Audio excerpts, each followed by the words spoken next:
Feliz y bendecido día, aprendiendo un curso de milagros. El secreto de la verdadera oración es olvidarte de las cosas que crees necesitar. Pedir algo específico es igual que ver el pecado primero y luego perdonarlo. Del mismo modo, al orar pasas por alto tus necesidades específicas, tal como las ves, y las dejas en manos de Dios. Ahí se convierten en los regalos que le haces, pues le dicen que no antepondrás otros dioses a Él, ni que quieres otro amor que el suyo. Este libro es un comienzo, no un final.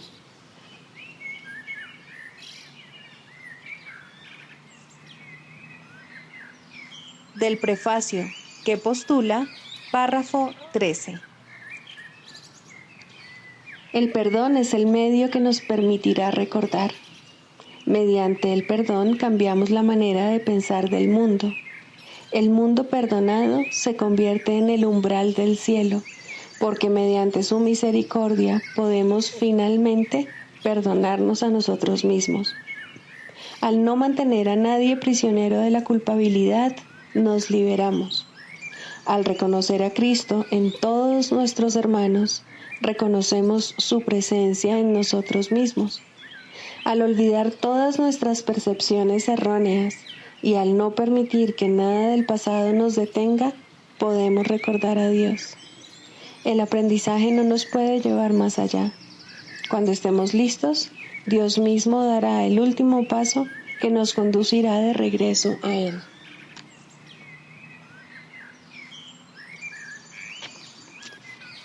Introducción. Este es un curso de milagros. Es un curso obligatorio. Solo el momento en que decides tomarlo es voluntario. Tener libre albedrío no quiere decir que tú mismo puedas establecer el plan de estudios. Significa únicamente que puedes elegir lo que quieres aprender en cualquier momento dado. Este curso no pretende enseñar el significado del amor, pues eso está más allá de lo que se puede enseñar. Pretende, no obstante, despejar los obstáculos que impiden experimentar la presencia del amor, el cual es tu herencia natural. Lo opuesto al amor es el miedo, pero aquello que todo lo abarca no puede tener opuestos. Este curso puede, por lo tanto, resumirse muy simplemente de la siguiente manera. Nada real puede ser amenazado. Nada irreal existe. En esto radica la paz de Dios.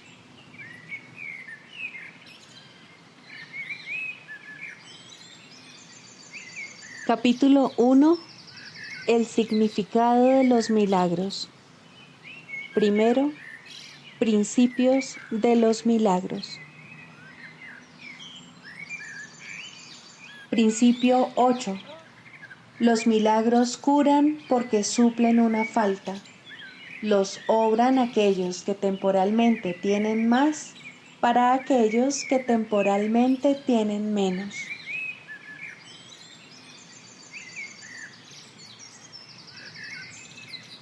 Capítulo 8. El viaje de retorno. Segundo, la diferencia entre aprisionamiento y libertad. Existe una lógica sobre la que basar tu elección. Solo un maestro sabe lo que es tu realidad. Si el propósito del plan de estudios es aprender a eliminar los obstáculos que obstruyen el conocimiento de esa realidad, eso solo lo puedes aprender de ese maestro. El ego no sabe lo que está tratando de enseñar. Está tratando de enseñarte lo que eres, si bien él mismo no lo sabe. El ego no es más que un experto en crear confusión. No entiende nada más. Como maestro, pues, el ego está completamente confundido y solo causa confusión. Aun si pudieses hacer caso omiso del Espíritu Santo, lo cual es imposible, no podrías aprender nada del ego porque el ego no sabe nada. ¿Qué razón puede haber para elegir semejante maestro? ¿No tendría más sentido hacer caso omiso de todo lo que enseña? ¿Es este el maestro al que el Hijo de Dios debe dirigirse para encontrarse a sí mismo? El ego no te ha dado nunca una solución sensata a nada. Basándote simplemente en la experiencia que tienes de lo que enseña, ¿no sería ello suficiente para descalificarlo como tu futuro maestro? Mas el daño que el ego le ha ocasionado a tu aprendizaje no se limita solo a eso. Aprender es placentero si te conduce por la senda que te resulta natural y facilita el desarrollo de lo que ya tienes. Mas si se te enseña en contra de tu naturaleza, lo que aprendas supondrá una pérdida para ti porque te aprisionará. Tu voluntad forma parte de tu naturaleza y, por lo tanto, no puede ir contra ella. El ego no te puede enseñar nada mientras tu voluntad sea libre porque no le escucharías. Tu voluntad no es estar aprisionado porque tu voluntad es libre. Esa es la razón de que el ego sea la negación del libre albedrío. No es nunca Dios el que te coacciona, ya que comparte su voluntad contigo. Su voz enseña solamente en conformidad con su voluntad, mas esa no es la lección que enseña el Espíritu Santo, pues eso es lo que tú eres. Su lección es que tu voluntad y la de Dios no pueden estar en desacuerdo porque son una. Esto supone la anulación de todo lo que el ego trata de enseñar. Por lo tanto, no es solamente la dirección del programa de estudios lo que tiene que estar libre de conflictos, sino también el contenido. El ego trata de enseñarte que tu deseo es oponerte a la voluntad de Dios. Esta lección antinatural no se puede aprender y tratar de aprenderla viola tu libertad, lo cual hace que tengas miedo de tu voluntad porque es libre. El Espíritu Santo se opone a cualquier forma de aprisionamiento de la voluntad de un hijo de Dios porque sabe que la voluntad del Hijo es la voluntad del Padre. El Espíritu Santo te conduce firmemente por la senda de la libertad, enseñándote cómo descartar o mirar más allá de todo lo que te impediría seguir adelante. Hemos dicho que el Espíritu Santo te enseña la diferencia que existe entre el dolor y la dicha. Eso es lo mismo que decir que te enseña la diferencia que hay entre estar aprisionado y ser libre. No puedes hacer esta distinción sin él porque te has enseñado a ti mismo que el aprisionamiento es libertad. ¿Cómo ibas a poder distinguir entre una cosa y otra cuando crees que ambas son lo mismo? ¿Cómo ibas a poder pedirle a la parte de tu mente que te enseñó a creer que son lo mismo, que te enseñase de qué manera son diferentes? Las enseñanzas del Espíritu Santo apuntan en una sola dirección y tienen un solo objetivo. Su dirección es la libertad y su objetivo es Dios. El Espíritu Santo, no obstante, no puede concebir a Dios sin ti porque no es la voluntad de Dios estar sin ti. Cuando hayas aprendido que tu voluntad es la de Dios, tu voluntad no dispondrá estar sin Él, tal como su voluntad no dispone estar sin ti. Esto es libertad y esto es dicha. Si te niegas esto a ti mismo, le estarás negando a Dios su reino, pues para eso fue para lo que Él te creó. Cuando dije, todo poder y gloria son tuyos porque suyo es el reino, esto es lo que quise decir. La voluntad de Dios no tiene límites y todo poder y gloria residen en ella. Su fuerza, su paz y su amor son ilimitados. No tiene límites porque su extensión es ilimitada y abarca todas las cosas porque las creó y al crearlas las hizo parte de sí misma. Tú eres la voluntad de Dios porque así es como fuiste creado. Debido a que tu Creador crea únicamente a semejanza propia, eres como Él. Eres parte de aquel que es todo poder y gloria y por lo tanto eres tan ilimitado como Él. ¿A qué otra cosa sino al poder y a la gloria puede apelar el Espíritu Santo para restaurar el reino de Dios?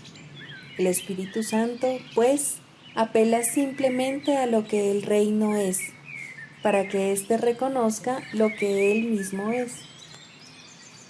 Cuando reconoces esto, brindas ese reconocimiento automáticamente a todo el mundo, porque has reconocido a todo el mundo.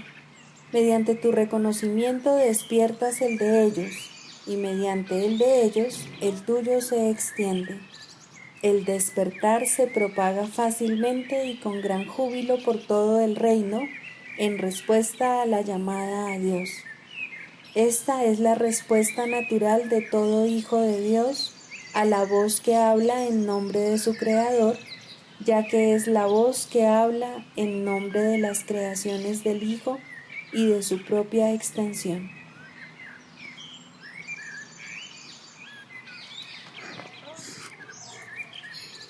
¿Qué es la salvación? La salvación es la promesa que Dios te hizo de que finalmente encontrarás el camino que conduce a Él, y Él no puede dejar de cumplirla. Garantiza que al tiempo le llegará su fin, al igual que a todos los pensamientos que se originaron en Él.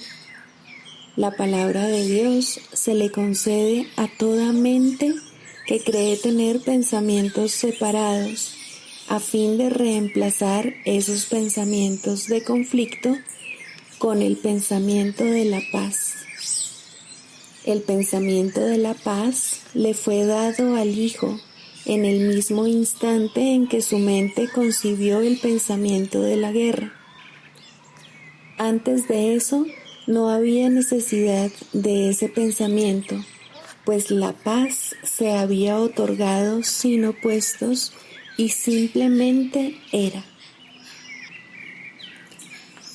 Una mente dividida, no obstante, tiene necesidad de curación, y así, el pensamiento que tiene el poder de subsanar la división pasó a formar parte de cada fragmento de la mente que seguía siendo una, pero no reconocía su unidad. Al no conocerse a sí misma, pensó que había perdido su identidad. La salvación es un deshacer en el sentido de que no hace nada, al no apoyar el mundo de sueños y de malicia. De esta manera, las ilusiones desaparecen. Al no prestarles apoyo, deja que simplemente se conviertan en polvo, y lo que ocultaban queda ahora revelado, un altar al santo nombre de Dios, donde su palabra está escrita con las ofrendas de tu perdón depositadas ante Él, y tras ellas, no mucho más allá, el recuerdo de Dios. Acudamos diariamente a este santo lugar y pasemos un rato juntos. Ahí compartimos nuestro sueño final. Es este un sueño en el que no hay pesares, pues contiene un atisbo de toda la gloria que Dios nos ha dado. En él se ve brotar la hierba, los árboles florecer y los pájaros hacer sus nidos en su ramaje. La tierra nace de nuevo desde una nueva perspectiva. La noche ya pasó y ahora nos hemos unido en la luz. Desde ahí le extendemos la salvación al mundo, pues ahí fue donde la recibimos. El himno que llenos de júbilo entonamos, le proclama al mundo que la libertad ha retornado, que al tiempo casi le ha llegado su fin y que el Hijo de Dios tan solo tiene que esperar un instante antes de que su Padre sea recordado, los sueños hayan terminado, la eternidad haya disuelto al mundo con su luz y el cielo sea lo único que exista.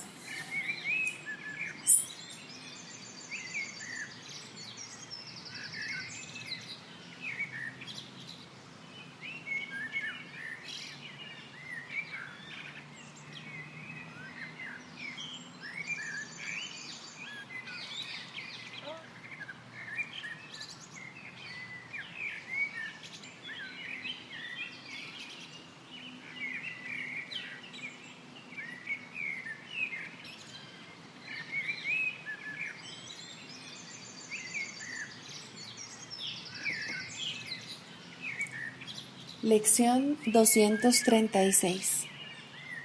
Gobierno mi mente, la cual solo yo debo gobernar. Tengo un reino que gobernar. Sin embargo, a veces no parece que yo sea su rey en absoluto, sino que parece imponerse sobre mí y decirme cómo debo pensar y actuar y lo que debo sentir.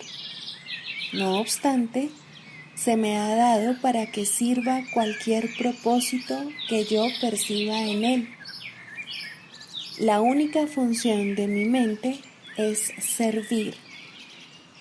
Hoy la pongo al servicio del Espíritu Santo para que Él la use como mejor le parezca.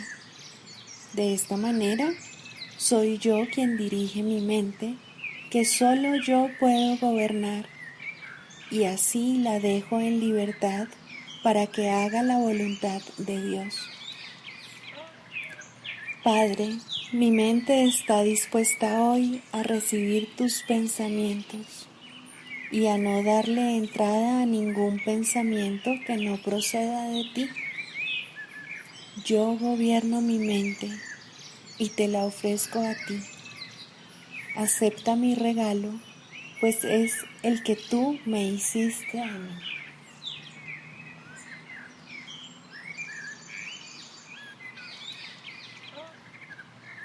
Del Manual para el Maestro, pregunta 4. ¿Cuáles son las características de los maestros de Dios? 4. Mansedumbre. Para los maestros de Dios, el daño es algo imposible. No pueden infligirlo ni sufrirlo. El daño es el resultado de juzgar. Es el acto deshonesto que sigue a un pensamiento deshonesto. Es un veredicto de culpabilidad contra un hermano y por ende contra uno mismo. Representa el fin de la paz y la negación del aprendizaje.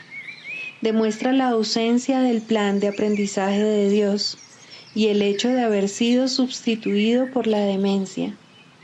Todo maestro de Dios tiene que aprender, y bastante pronto en su proceso de formación, que hacer daño borra completamente su función de su conciencia. Hacer daño le confundirá y le hará abrigar sospechas y sentir ira y temor. Hará que le resulte imposible aprender las lecciones del Espíritu Santo. Tampoco podrá oír al Maestro de Dios, quien solo puede ser oído por aquellos que se dan cuenta de que hacer daño, de hecho, no lleva a ninguna parte y de que nada provechoso puede proceder de ello. Los maestros de Dios, por lo tanto, son completamente mansos. Necesitan la fuerza de la mansedumbre, pues gracias a ella, la función de la salvación se vuelve fácil. Para los que hacen daño, llevar a cabo dicha función es imposible. Pero para quienes el daño no tiene significado, la función de la salvación es sencillamente algo natural. ¿Qué otra elección, sino esta, tiene sentido para el que está en su sano juicio? ¿Quién, de percibir un camino que conduce al cielo, elegiría el infierno? ¿Y quién elegiría la debilidad que irremediablemente resulta de hacer daño cuando puede elegir la fuerza infalible, todo abarcante e ilimitada de la mansedumbre? El poder de los maestros de Dios radica en su mansedumbre, pues han entendido que los pensamientos de maldad no emanan del Hijo de Dios ni de su Creador. Por lo tanto, unen sus pensamientos a aquel que es su fuente, y así su voluntad, que siempre fue la de Dios, queda libre para ser como es.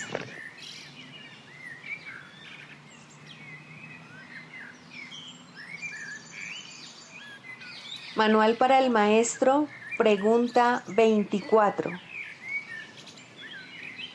¿Existe la reencarnación? En última instancia, la reencarnación es imposible. El pasado no existe ni el futuro tampoco, y la idea de nacer en un cuerpo, ya sea una o muchas veces, no tiene sentido.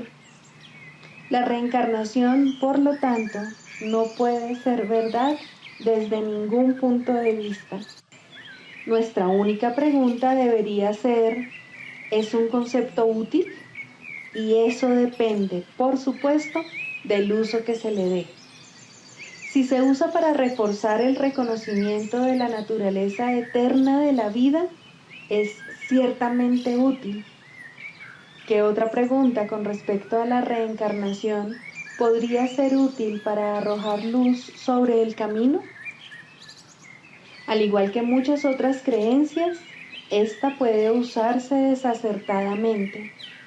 En el mejor de los casos, el mal uso que se hace de ella da lugar a preocupaciones y tal vez a orgullo por el pasado. En el peor de los casos, provoca inercia en el presente. Y entre estos dos extremos, puede dar lugar a muchísimas insensateces. La reencarnación no sería, en ningún caso, el problema con el que hay que lidiar ahora. Si la reencarnación fuese responsable de algunas de las dificultades a las que el individuo se enfrenta ahora, la única tarea de éste seguiría siendo la de escapar de ellas ahora. Si lo que está haciendo es sentando las bases para una vida futura, aún así solo puede solventar el asunto de su salvación ahora. Puede que algunos hallen consuelo en el concepto, y si ello los consuela, su valor es evidente. Lo cierto es, sin embargo, que tanto los que creen en la reencarnación como los que no, pueden encontrar el camino que conduce a la salvación. Por lo tanto, no puede considerarse que sea una idea esencial en el programa de estudios.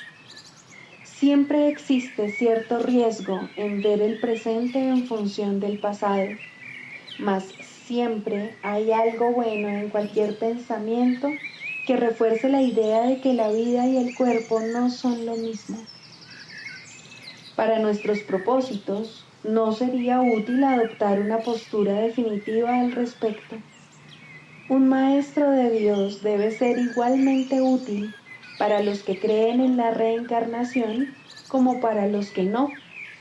Exigirle una postura definitiva simplemente limitaría su utilidad, así como su propia capacidad de decisión. Nuestro curso no se ocupa de ningún concepto que no sea aceptable para cualquier persona, independientemente de sus creencias previas. Bastante tendrá con lidiar con su ego como para añadir controversias sectarias a su carga. Tampoco sería ventajoso que alguien aceptara el curso prematuramente solo porque éste apoya una creencia que él ha albergado por mucho tiempo. No puede hacerse demasiado hincapié en el hecho de que lo que el curso se propone es una completa inversión del pensamiento. Cuando esto finalmente se logre, cuestiones tales como la validez de la reencarnación dejarán de tener sentido. Hasta entonces, es probable que sean simplemente motivo de controversia. El Maestro de Dios, por lo tanto, hará bien en alejarse de todas esas cuestiones, ya que aparte de ellas es mucho lo que tiene que enseñar y aprender.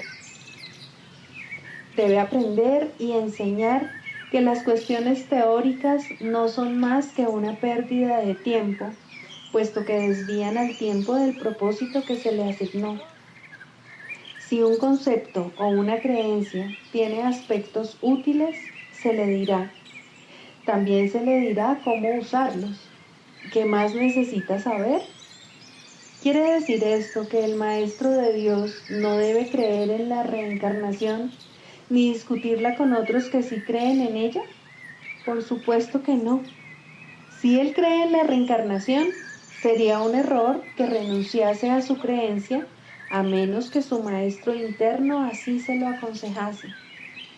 Y eso es muy poco probable.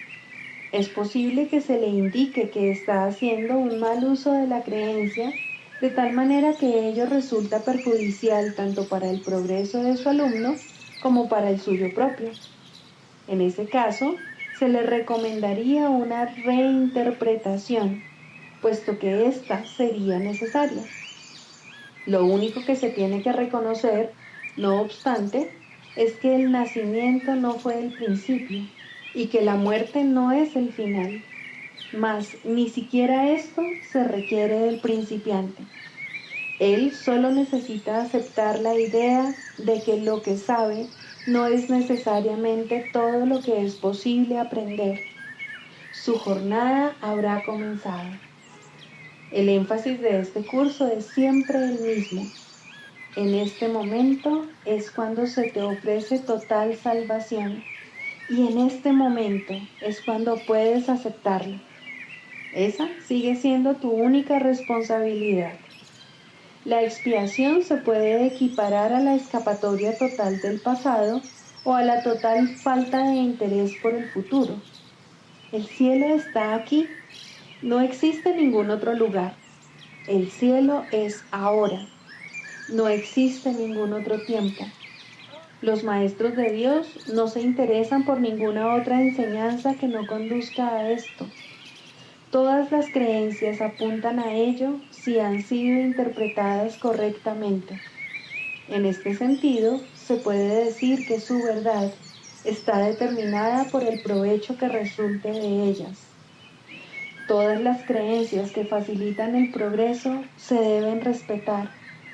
Este es el único criterio que este curso requiere. No se requiere nada más.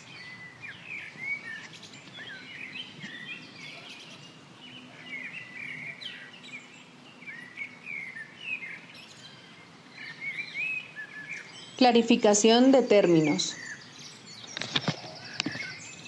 El ego, el milagro. Las ilusiones no perdurarán. Su final es indudable y eso es lo único que es seguro en su mundo.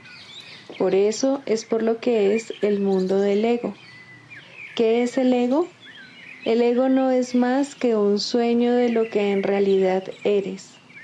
Un pensamiento de que estás separado de tu creador y un deseo de ser lo que él no creó. El ego es un producto de la locura, no de la realidad. Es tan solo un nombre para lo innombrable, un símbolo de lo imposible, una elección de opciones que no existen. Le damos un nombre solo para que nos ayude a entender que no es más que un pensamiento ancestral según el cual aquello que se ha inventado es inmortal. Mas, ¿qué podría proceder de ello excepto un sueño que, al igual que todos los demás sueños, tan solo puede terminar en la muerte? ¿Qué es el ego? El ego no es nada, pero se manifiesta de tal forma que parece ser algo. En un mundo de formas no se puede negar al ego, pues solo él parece real. Mas, ¿podría el Hijo de Dios, tal como su Padre lo creó, morar en una forma o en un mundo de formas? Si alguien te pide que definas al ego y expliques cómo se originó, es porque cree que el ego es real e intenta, por definición, asegurarse de que su naturaleza ilusiva quede oculta tras las palabras que parecen otorgarle realidad. Ninguna definición que se haya hecho de una mentira puede hacer que ésta sea verdad, ni tampoco puede haber una verdad que las mentiras puedan realmente ocultar. La irrealidad del ego no se niega con palabras, ni su significado se vuelve claro por el hecho de que su naturaleza parezca tener una forma. ¿Quién puede definir lo indefinible? Sin embargo, incluso para esto hay una respuesta. No podemos formular realmente una definición de lo que es el ego, pero sí podemos decir lo que no es. Y esto lo podemos ver con perfecta claridad. Basándonos en eso, podemos deducir lo que es. Observa su opuesto y verás la única respuesta que tiene sentido. A lo opuesto al ego, desde cualquier punto de vista, origen, efectos y consecuencias, le llamamos milagro. En él encontramos todo lo que no tiene que ver con el ego en este mundo. El milagro es lo opuesto al ego, y solo en él podemos observar lo que era el ego, pues en él vemos lo que éste aparentemente hacía, y la causa y sus efectos no pueden sino seguir siendo una misma cosa. Donde antes había obscuridad, ahora veremos luz. ¿Qué es el ego? Lo que antes era la obscuridad. ¿Dónde está el ego? Donde antes estaba la oscuridad. ¿Qué es ahora y dónde puede encontrársele? No es nada y no se le puede encontrar en ninguna parte. Ahora la luz ha llegado y su opuesto se ha ido sin dejar ni rastro. Donde antes había maldad, ahora hay santidad. ¿Qué es el ego? Lo que antes era maldad. ¿Dónde está el ego? En una pesadilla que solo parecía ser real mientras la estabas soñando. Donde antes había crucifixión, ahora está el Hijo de Dios. ¿Qué es el ego?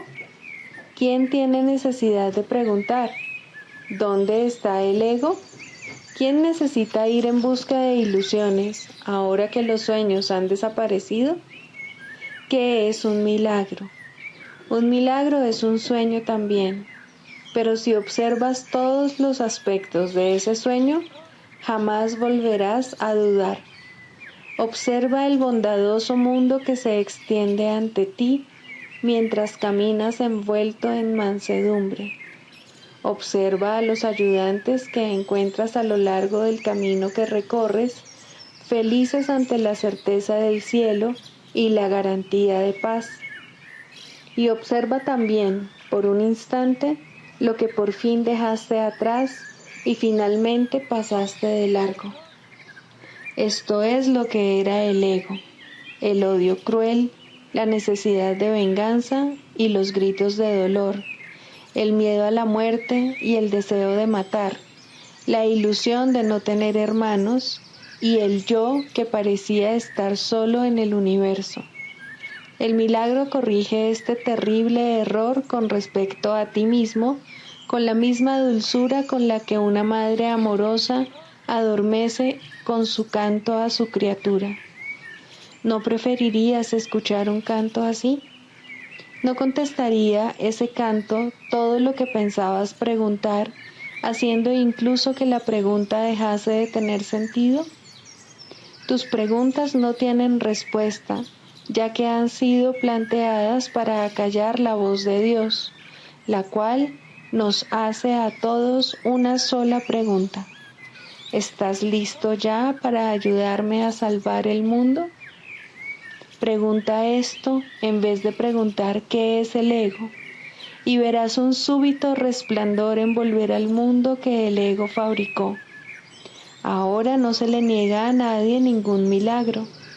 El mundo se ha salvado de todo lo que tú pensabas que era, y lo que es ha sido siempre absolutamente puro y jamás ha sido condenado.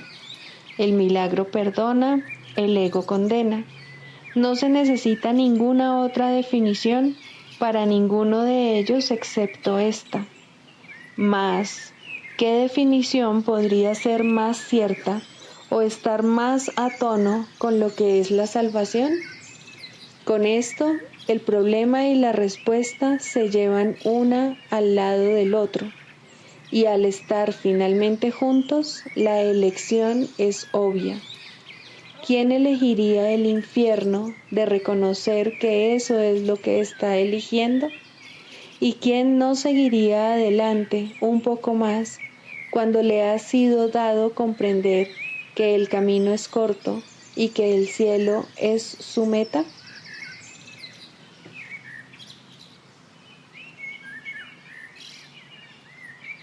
Sigamos a Jesús haciendo del perdón algo tan natural como respirar y algo tan vital como el aire. Amén.